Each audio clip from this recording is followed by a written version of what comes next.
بسم اللہ الرحمن الرحیم۔ چنار ٹی وی میں ایک مرتبہ پھر آپ کو ویلکم۔ ناظرین، کابل میں طالبان کے داخلے کے بعد وہاں کے حساس مقامات کی سیکورٹی کے لیے 313 بدری بٹالین کے نام سے ایک خصوصی فورس تشکیل دے دی گئی ہے۔ سوشل میڈیا پر ان دنوں اس فورس کے خوب چرچے ہیں، تصاویر سامنے آ رہی ہے، ویڈیوز وائرل ہو رہی ہیں۔ آج کی اس ویڈیو میں آپ کو اس اسپیشل فورس کے حوالے سے کچھ دلچسپ معلومات دیں گے، مگر اس سے پہلے درخواست ہے کہ اس ویڈیو کو مکمل دیکھیے گا۔ ناظرین، ویسے تو طالبان کی پہچان عام طور پر شلوار قمیض اور کندھے پر AK-47 لٹکائے جنگجو سے ہوتی ہے۔ طالبان کی 313 بدری بٹالین فورس کا لباس بالکل ہی مختلف ہے۔ اس یونٹ کو پہلے طالبان کی طرف سے پھیلائے جانے والے پروموشنل مواد میں دکھایا جاتا تھا، مگر مبینہ طور پر یہ انتہائی تربیت یافتہ اور جدید ترین فوجی ساز و سامان سے لیس ہے۔ ابھی تک یہ واضح نہیں ہو سکا کہ طالبان نے اس بٹالین کے لیے سامان کہاں سے حاصل کیا، لیکن ایسا لگتا ہے کہ یہ امریکی فوجی ہارڈ ویئر اور افغان فورسز کے زیر استعمال ہتھیاروں اور دیگر جنگی ساز و سامان ہے۔ طالبان کی 313 بدری بٹالین فورس جدید اسلحے سے لیس ہے۔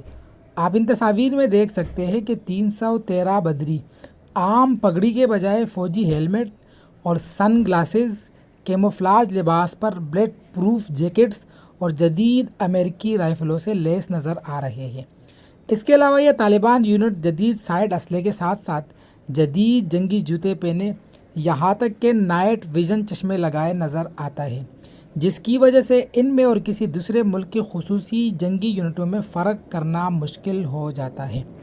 اور اب تازہ ترین اطلاعات یہ ہے کہ اتوار کو طالبان کے کابل شہر کا کنٹرول سنبھالنے کے بعد یہ یونٹ کابل کی سڑکوں پر گشت کر رہے ہیں۔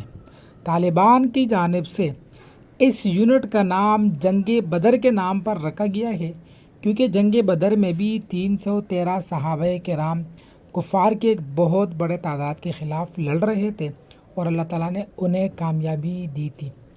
انڈیا ٹوڈے کی ایک رپورٹ کے مطابق بدری 313 کسی دوسرے اسپیشل فورسز کمانڈو یونٹ کی طرف تیار کی جاتی ہے، جو طالبان کے زیر انتظام نامعلوم مقامات پر تربیت حاصل کرتی ہے۔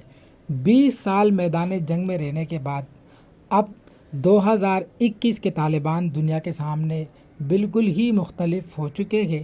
چند ہی دن ہوئے ہیں ان کی جو پالیسیز سامنے آ رہی ہے، اس سے یقینی طور پر ایسا لگتا ہے کہ وہ دنیا کے لیے ایک بہترین اور مثالی حکومت قائم کرنے میں کامیاب ہو جائیں گے۔